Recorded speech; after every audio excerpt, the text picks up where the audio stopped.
आहे किती लोकांना ताब्यात घेण्यात आलेलं आहे काय? ते आत्तापर्यंत जवळपास 84 लोक जे आहे आम्ही ताब्यात घेतलेले आहे आणि त्याच्यावर पुढची कारवाई आमची चालू आहे. काही केसेस जे सोशल मीडियावर जे आम्हाला काही एक्यूज दिसलेले आहे, जे law and order situation create करत होते, तेही आपण वरही आपण केस दाखल करतो आहे. ती माहिती आपल्याला थोडी वेळानंतर मिळेल. परंतु आमचं जे आहे सोशल मीडिया असो किंवा जसं मी सुरुवातीपासून सांगतो आहे, ज्यांनी याच्यात भाग घेतला किंवा व्हायलन्स क्रिएट करण्याची किंवा र्युमर्स पसरवण्याची प्रयत्न केलेला आहे, त्या सगळ्यांवर आपण हे कारवाई करतो आहे. आणि आज शहरामध्ये शांतता राहिलेली आहे.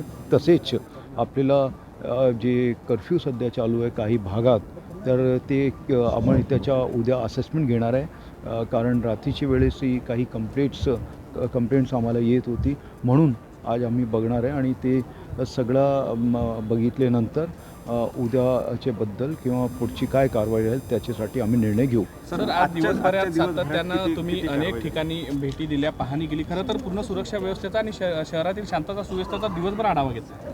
बरोबर आहे. आम्ही पूर्ण शहरामध्ये आम्ही फिरलो, आमचे सगळे अधिकारी फिरले, आम्ही जे पॉईंट्स लावले ते सगळे चेक केले आणि तसेच रात्री आपण कसे व्यवस्था ठेवणार तेही आम्ही चेक केला.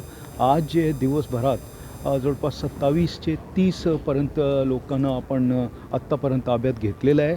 त्यांना शोधून आम्ही पकडलेलं आहे. ज्याचे नाव होते कंप्लेंटमध्ये किंवा जे व्हिडिओजमध्ये दिसले होते ते सगळ्या असे लोकांना आम्ही ताब्यात घेतलेलं आहे.